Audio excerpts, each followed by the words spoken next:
اللهم صل على محمد وعلى آل محمد وبارك وسلم۔ اعوذ باللہ من الشیطان الرجیم، بسم اللہ الرحمن الرحیم۔ جب ہم گھر سے مسجد میں آئیں تو گھر سے وضو کر کے آئیں۔ رسول اللہ صلی اللہ علیہ وسلم نے فرمایا کہ اذا توضأ احسن الوضوء ثم اتى المسجد، جو گھر سے وضو کر کے مسجد کی طرف آتا ہے تو اللہ رب العزت اس کے ہر قدم پر اس کو ایک نیکی عطا فرماتے ہیں اور ہر قدم پہ اس کے گناہ معاف فرماتے ہیں۔ دوسری حدیث میں آیا ہے غفر لہ ذنبہ، اس کے سارے گناہ معاف فرما دیتے ہیں۔ رسول اللہ صلی اللہ علیہ وسلم نے صحابہ کرام کے ایک لشکر کو جہاد پر بھیجا، وہ جہاد کر کے بہت جلدی واپس آ گئے اور سامان بھی بہت زیادہ لے کر آئے۔ ایک صحابی نے کہا آج تک ہم نے اس طرح کا کوئی لشکر نہیں دیکھا جو اتنا جلدی واپس آ گیا ہو اور اتنا بہت زیادہ سامان لے کے آیا ہو۔ تو رسول اللہ صلی اللہ علیہ وسلم نے فرمایا کہ میں تجھے اس لشکر کے بارے میں نہ بتاؤں جو اس سے بھی زیادہ جلدی آتا ہے اور اس کے پاس ان سے بھی زیادہ سامان ہوتا ہے؟ تو صحابی نے فرمایا یا رسول اللہ بتا دیجئے۔ تو رسول اللہ صلی اللہ علیہ وسلم نے فرمایا کہ اذا توضأ فی بیتہ فاحسن الوضوء ثم تحمل المسجد فصلی علیہ، جو گھر سے وضو کر کے مسجد کی طرف آتا ہے پھر مسجد میں آ کے نماز پڑھتا ہے، اس کے ساتھ اشراق کی نماز پڑھتا ہے جو وضو گھر سے کیا تھا، تو اللہ رب العزت جتنا یہ سامان لے کے آئیں اس سے بھی زیادہ ثواب عطا کرتے ہیں اور یہ جماعت اس سے بھی زیادہ جلدی لوٹنے والی ہے۔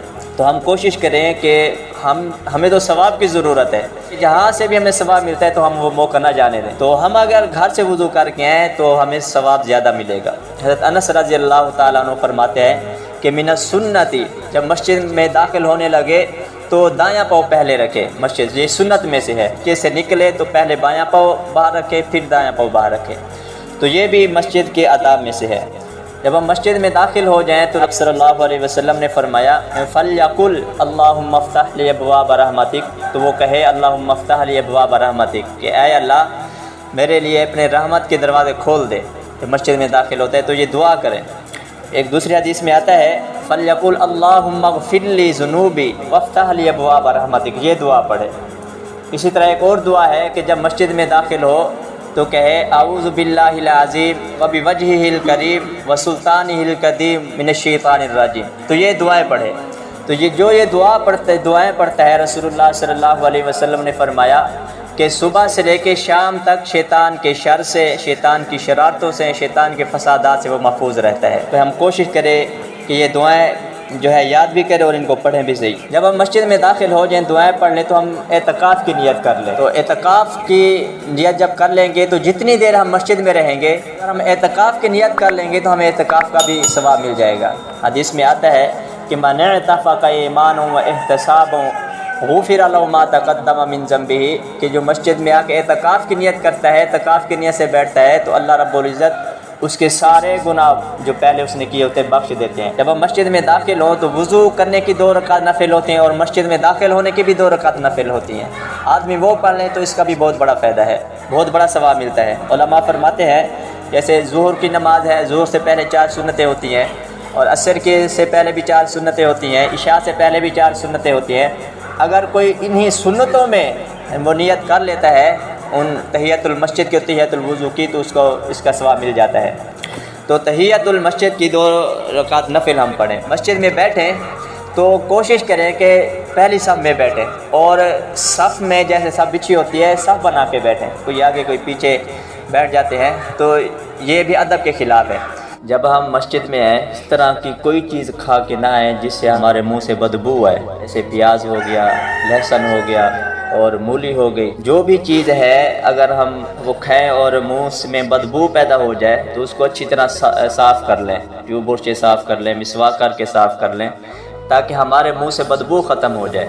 رسول اللہ صلی اللہ علیہ وسلم نے فرمایا مسجد میں پیاز اور لہسن کھا کے نہ آیا کرو کیونکہ ان کے کھانے سے منہ سے بدبو آتی ہے اور مسجد میں فرشتے رہتے ہیں اور ان کو تکلیف ہوتی ہے۔ اسی طرح آدمی حقہ پیتے ہیں یا سگریٹ پیتے ہیں یا نسوار منہ میں رکھتے ہیں تو اس سے بھی منہ میں بدبو پیدا ہو جاتی ہے، اس وقت بھی منہ کو اچھی طرح ہم صاف کر لیں۔ اگر کپڑوں سے بدبو آ رہی ہے تو ہم کوشش کریں کہ کپڑے تبدیل کر لیں، جسم سے بدبو آ رہی ہے تو ہم جو ہے نہا لیں، یا ہمارے ہاں خوشبو پڑی ہے تو خوشبو لگا لیں۔ خوشبو لگا کے نماز پڑھنا یہ بھی سنت ہے. رسول اللہ صلی اللہ علیہ وسلم خوشبو لگا کے نماز پڑھا کرتے تھے. جب بھی ہم مسجد میں ہیں تو خوشبو لگا کے، اگر خوشبو نہیں ہے تو کم از کم اتنا کریں کہ ہمارے منہ سے، کپڑوں سے یا جسم سے بدبو نہ آئے. تو یہ بھی مسجد کے آداب میں سے ہے. جب آپ مسجد میں آتے ہیں تو مسجد میں زیادہ اسراف نہ کریں. ہماری ضرورت ایک بلب جلانے سے پوری ہو جاتی ہے، ہم اور بھی جلا لیں، سارے باہر اندر کے سارے جلا کے بیٹھ جائیں. یا ایک پنکھا چلانے سے ہماری ضرورت پوری ہو رہی ہے، ہم ایک ہی آدمی ہوتا ہے تو آ کے مسجد کے سارے پنکھے چلا لیں، تو یہ اسراف میں سے ہے. تو اسی طرح پانی ٹینکی میں ہوتا ہے، دوبارہ ہم موٹر چلا لیتے ہیں. اگر ایک ایک چیز سے ضرورت پوری ہو رہی ہے تو زیادہ ہم پنکھے بھی نہ چلائیں، زیادہ بلب بھی نہ چلائیں اور موٹر بھی نہ چلائیں. تو یہ بھی مسجد کے آداب کے خلاف ہے. مسجد میں سونا جائز ہے، البتہ اس کا جو ہے عادت نہ بنا لی جائے. اللہ تعالیٰ عمل کی توفیق عطا فرمائے.